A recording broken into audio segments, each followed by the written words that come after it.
রাব্বুল আলামিন ঘোষণা দিয়েছেন, ইন্নাল্লাযীনা আমানু ওয়া আমিলুস সালিহাতি কানাত লাহুম জান্নাতুল ফিরদাউসি নুজুলা।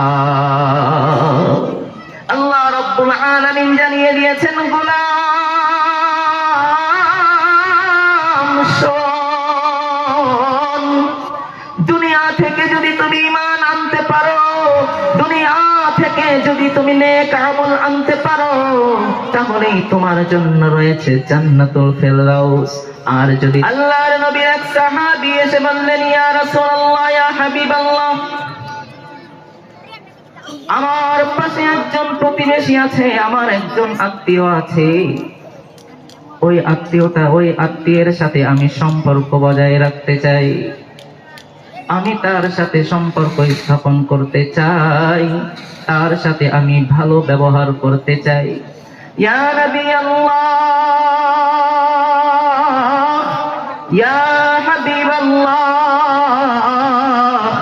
আমি তার সাথে যতই ভালো ব্যবহার করি না কেন, সে আমার সব সময় দোষ খুঁজতে থাকে, আমার সাথে ঝগড়া করতে থাকে, আমার সাথে সে খোঁচা দিয়ে কথা বলে। ইয়া নবী আল্লাহ, আমি তার সাথে কিভাবে আমি সম্পর্ক স্থাপন করে রাখব? নবীজি সাল্লাল্লাহু আলাইহি ওয়াসাল্লাম তখন বললেন, ও আমার সাহাবী, শোনো,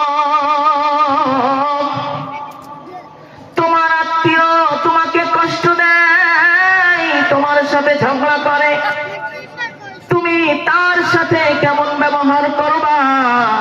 তুমি তার সাথে কি সম্পর্ক ঠিক রাখবা কিনা, এটা আমার কাছে প্রশ্ন করেছো। ও আমার সাহাবী, তুমি আমার কাছ থেকে একটা কথা শুনে নাও, তোমার যে আত্মীয় তোমার সাথে খারাপ ব্যবহার করে, তোমাকে কষ্ট দেয়, তোমার সাথে ঝগড়া করে, তোমাকে বিভিন্ন ভাবে কষ্ট দেওয়ার চেষ্টা করে, ওই আত্মীয়র সাথে যদি তুমি সম্পর্ক স্থাপন করতে পারো, তাহলে আমি নবীজি সাল্লাল্লাহু আলাইহি ওয়াসাল্লাম তোমাদেরকে যে সুসংবাদ দিয়েছি যে তোমরা তোমার আত্মীয়র সাথে ভালো ব্যবহার করো, যদি তার সাথে ভালো ব্যবহার করতে পারো, তাহলেই তুমি নিরাপদের সাথে জান্নাতে যেতে পারবে। তুমি এই কথা বলতে পারবে না যে আমার আত্মীয় আমার সাথে ভালো ব্যবহার করে না, সুতরাং আমি কেন তার সাথে ভালো ব্যবহার করব, কেন আমি তার সাথে আত্মীয়র সম্পর্ক ঠিক রাখবো?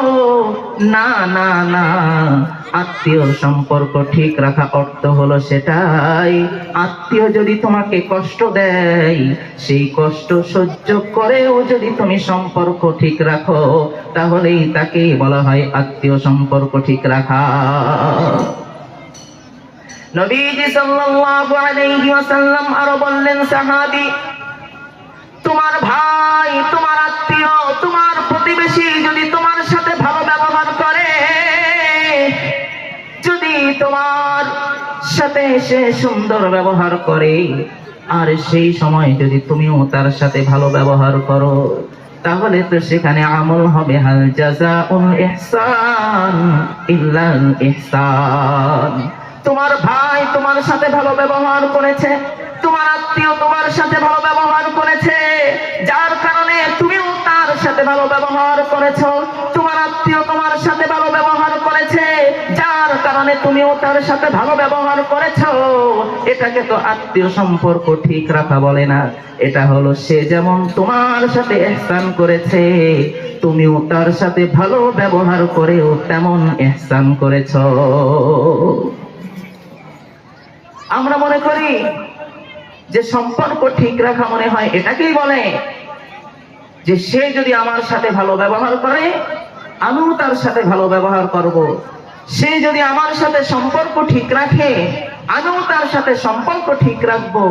এটাকেই আমরা মনে করি সম্পর্ক ঠিক রাখা, কিন্তু নয়। এটাকে আসলে আত্মীয়তার সম্পর্ক ঠিক রাখা বলে না, এটাকে বলা হয় হলো ইহসানের প্রতিদান, ইহসান। সে যদি আপনার সাথে ভালো ব্যবহার করে থাকে, আপনিও তার সাথে ভালো ব্যবহার করেছেন, তাহলে এটাকে বলা হয় ইহসান।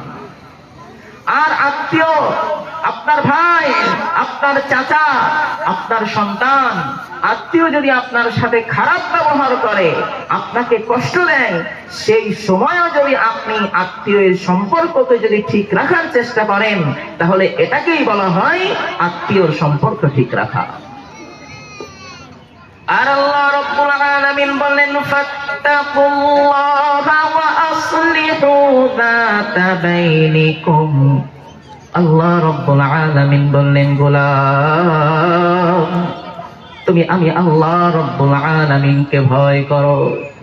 আমি আল্লাহ রাব্বুল আলামিনকে শুধু ভয় করলে হবে না, দুনিয়ার মধ্যে তোমার আত্মীয় স্বজন আছে, দুনিয়ার মধ্যে তোমার ভাই আছে, তোমার চাচা আছে, তাদের সাথে তোমরা ভালো ব্যবহার করো, তাদের সাথে সম্পর্ক স্থাপন করো। শুধু এটা করলেও হবে না, আমি আল্লাহ রাব্বুল আলামিনের আনুগত্য স্বীকার করো।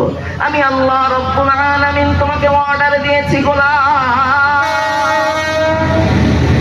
আমি আল্লাহ রাব্বুল আলামিন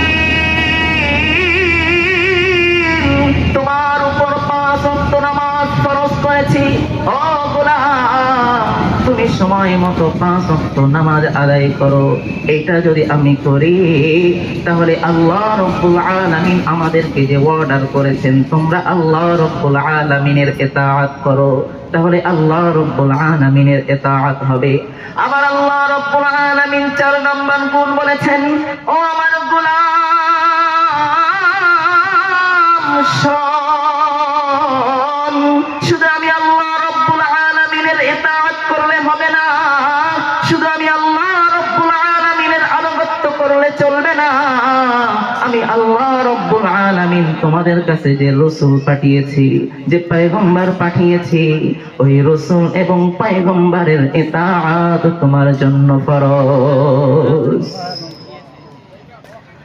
আল্লাহ রাব্বুল আলামিন জানিয়ে দিয়েছেন, গোলাম, এই 4টা গুণ যদি তোমাদের মধ্যে থাকে, তাহলে তোমাদের জায়গা হবে জান্নাত।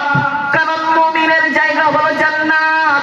আল্লাহ রাব্বুল আলামিন ঘোষণা দিয়েছেন, ইন্নাল্লাযীনা আমানু ওয়া আমিলুস সালিহাতি কানাত লাহুম জান্নাতুল ফিরদাউসি নুজুলা। আল্লাহ রাব্বুল আলামিন জানিয়ে দিয়েছেন, গোলাম শোন, দুনিয়া থেকে যদি তুমি ঈমান আনতে পারো, দুনিয়া থেকে যদি তুমি নেক আমল আনতে পারো, তাহলেই তোমার জন্য রয়েছে জান্নাতুল ফিরদাউস।